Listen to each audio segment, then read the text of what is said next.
Le carlin est une des races les plus anciennes qui soit.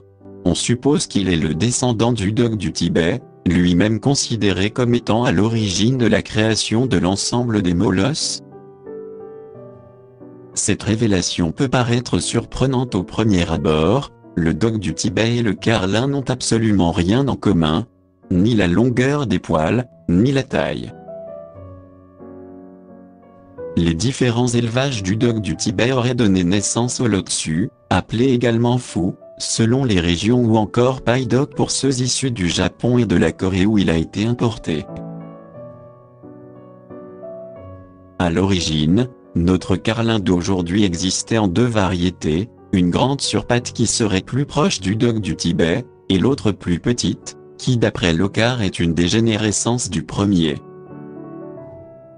Selon lui, il était uniquement nourri au riz bouilli, et avait interdiction totale d'être posé au sol, ceci pour l'empêcher de grandir. On cherchait à le rétrécir de manière à ce qu'il soit suffisamment petit pour ne pas prendre trop de place, et passer facilement sous la table.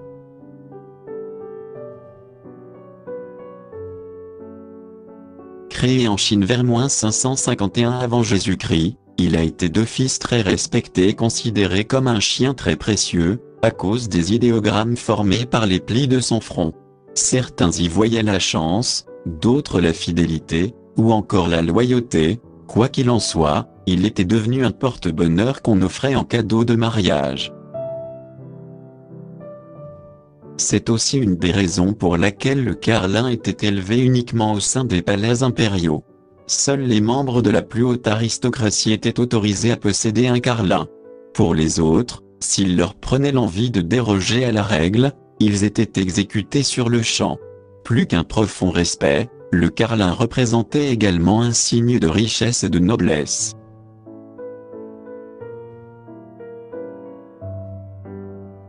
Dans les années 1500, la Chine négocie et ouvre les voies du commerce. Par le biais des flottes commerciales, le carlin sera exporté dans d'autres pays, notamment en Angleterre et en Hollande, où il sera aussitôt très apprécié. En Espagne, il sera offert à la reine d'Espagne, Isabelle, qui donna son nom à la couleur du poil du carlin.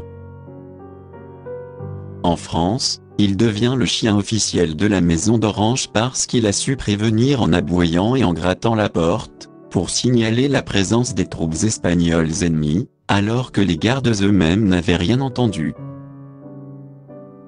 En Écosse, il remplacera les cavaliers King Charles de la reine Marie Stuart. En Allemagne, il était devenu tellement populaire que la manufacture de porcelaine de Meissen lui consacra plusieurs modèles, qui furent un grand succès. En France, dans les années 1700, la mode au chien à tête plate explose, et le chien de la Manche comme on le surnommait, devient très vite recherché.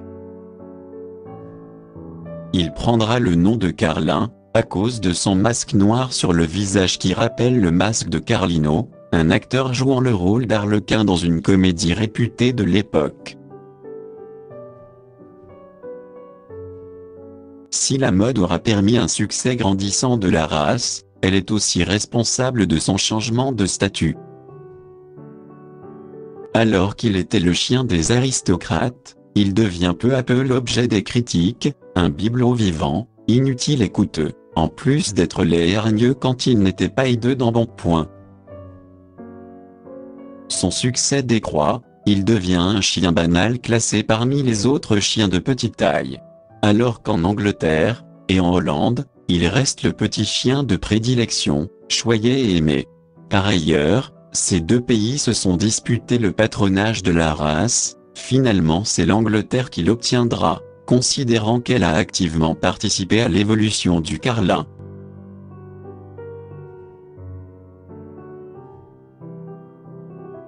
On le dit laid aux proportions mal harmonisées, à l'allure disgracieuse. On le dit stupide ou hargneux, à l'odeur nauséabonde qu'il répand par tous les pores.